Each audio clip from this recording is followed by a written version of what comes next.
life runs on optics. I've learned over my 55 years that if you don't react the way people expect you to react, they assume that you just don't care.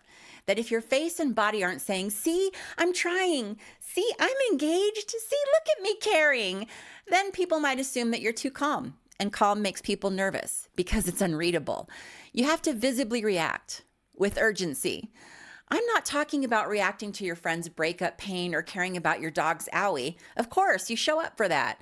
I'm talking about the show, the visible strain, the way you tense up and speed up so nobody questions your investment.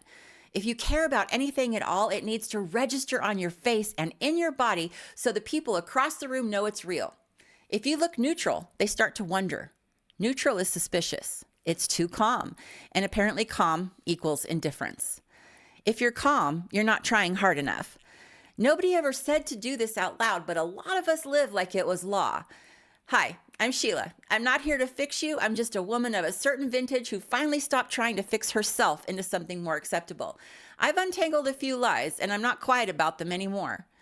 This shows up at work. It shows up at dinner tables, in group texts, in marriages, and in the version of you that learned early on to manage everyone else's mood before you were even tall enough to see over the counter.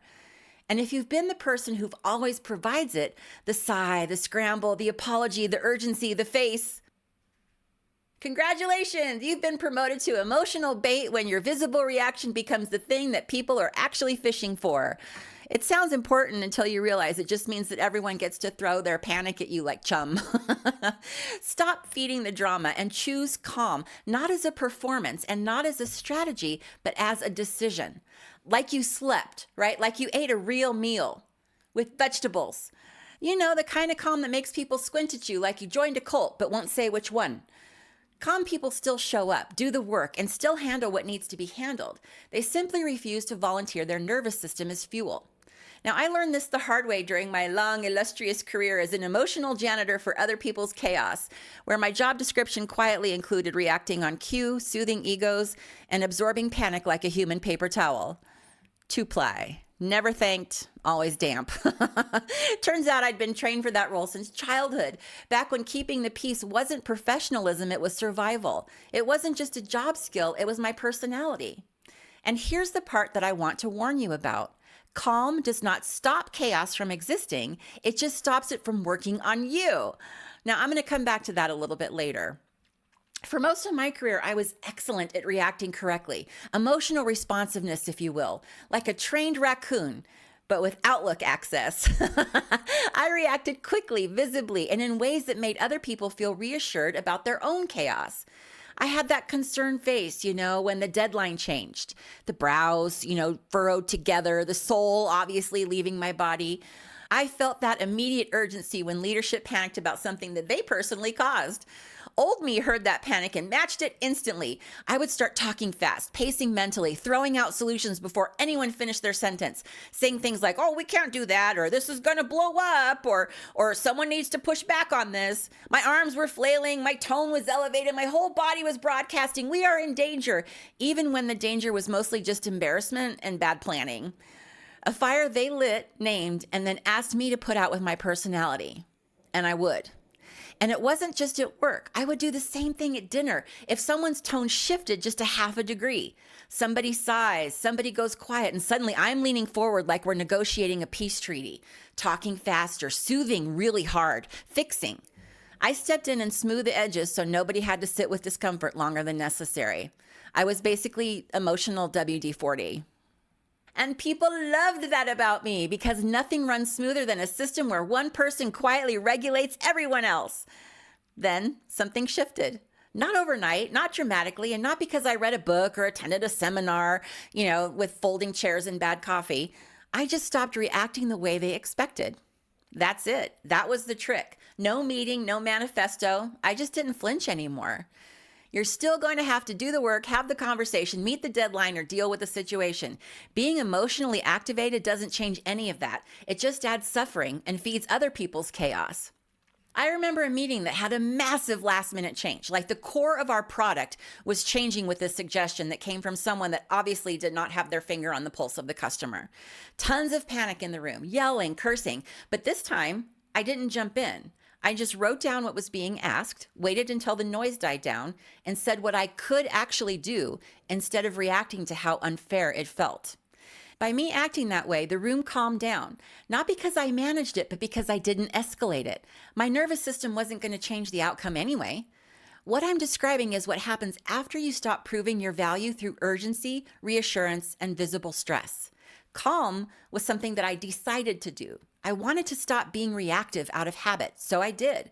I stopped reacting on cue and realized that I could still do the job without donating my nervous system. Shocker. When deadlines moved, I adjusted without spiraling. There was no meltdown voice in my head, insisting that we would never get this done and that everyone was an idiot. When pressure hit, I handled my work without absorbing the emotional damage like I used to. I wasn't checked out. I was just checked in with myself for the first time, and that apparently was deeply unsettling. My performance did not drop, my competence did not waver, and my output did not fall apart. The math kept mathing. The moment I stopped feeding the panic stopped being able to steer me. This was about worth, about feeling needed. For a long time, I believed that my value lived in visible effort. I believed that if I wasn't straining, absorbing, fixing, or reacting, then I wasn't contributing anything meaningful. Calm didn't feel mature. Calm felt risky. It didn't feel unprofessional. It felt optional. And I've never wanted to be optional. I had quietly built an identity around being indispensable. I was the one who could handle it. I was the one who didn't flinch. I was the one who absorbed the temperature in the room and adjusted accordingly. Strain became proof. If I looked tired, I was committed. If I looked stressed, I was invested. If I reacted fast enough, I was necessary. That wiring runs deep. Because if you're not necessary, what are you? That's the fear. Not that someone's going to think that you're lazy, but that someone will realize they don't need you the way that you've always needed to be needed. When I stopped performing urgency, it didn't feel empowering. It felt like stepping out of a role that I'd been cast in since childhood. The role was simple: to be the stabilizer, the translator, to be the one who absorbs the hit so that everyone else can keep pretending things are fine. It's uncomfortable to admit that some part of you liked being the emotional backbone. It's uncomfortable to realize that you were tying your worth to how much chaos you could metabolize. It's deeply uncomfortable to realize how much of your identity is built on being the emotional shock absorber. But that's what was happening. And here's an uglier layer. If I wasn't visibly stressed, I worried that people would think I didn't care. If I wasn't actively carrying something heavy, I worried that I'd be seen as lazy. Or worse, unnecessary. I wanted to be indispensable, which is adorable if you enjoy tying your entire identity to other people's dysfunction and calling it character. When I stopped reacting, I asked myself if I was becoming detached, cold, or selfish. I wasn't. I was just no longer confusing suffering with usefulness. Once it clicked, the whole performance starts to feel ridiculous, like I was bleeding theatrically so everyone else could avoid being mildly uncomfortable. This is not just a work thing, even though work is usually where people notice it first. Once I stopped reacting at work, I started seeing the same pattern everywhere else in my life. It was freaking weird. I used to think that I was just being supportive, but what I was actually doing was smoothing, translating, reassuring, and emotionally buffering everyone so no one else had to sit in their own discomfort for more than 30 freaking seconds. I did it automatically. I did it politely. I was the emotional air freshener. Something smells off? Spray some Sheila. Problem solved. Except nothing was solved. I was just managing optics again. I remember family conversations where nothing had technically happened, but the temperature shifted. Someone made a comment, someone else went quiet. My body would brace before my brain even finished processing. I would jump in, clarify, soften, reassure, add a joke, smooth it over somehow. I could diffuse tension faster than a bomb squad, except the bomb squad was just two adults refusing to regulate them damn selves. When I stopped doing that, the silence got louder and people noticed. Not because it was rude, not because I was distant, but because I was no longer filling the room with reassurance. And here's the interesting part. When you stop volunteering to regulate everyone, the people who were relying on you start poking the silence. They ask, what's wrong? They ask if you're upset. They ask if you're tired. They escalate slightly just to see if you'll flinch. It's subtle, but it's real. Because your calm exposes the fact that the chaos was never about the problem. It was about the performance. In friendships, I used to match that intensity automatically, right? If someone got upset, I got upset. If they were spiraling, then I would spiral alongside them. I thought that that was loyalty, but it wasn't loyalty. It was emotional mirroring on steroids. When I stopped doing that, some people leaned in harder. They wanted the old reaction back, the urgency, the panic, the visible proof that I was in it with them. And when I didn't give it, something strange happened. Nothing collapsed. The world did not end. The relationships that were real adjusted. The ones that depended on my overreaction felt uncomfortable, and that discomfort was not my emergency. That's the shift. Calm doesn't fix chaos, it reveals it. And once you actually see who needs your reaction to function, you start choosing very carefully where your nervous system goes. Here's what finally clicked, and it clicked only because I lived both versions. Old me thought reacting was helping. I thought if I stayed tense enough, urgent enough, visibly invested enough, I could steer things to a better outcome. I thought the strain meant that I was doing something meaningful. It didn't.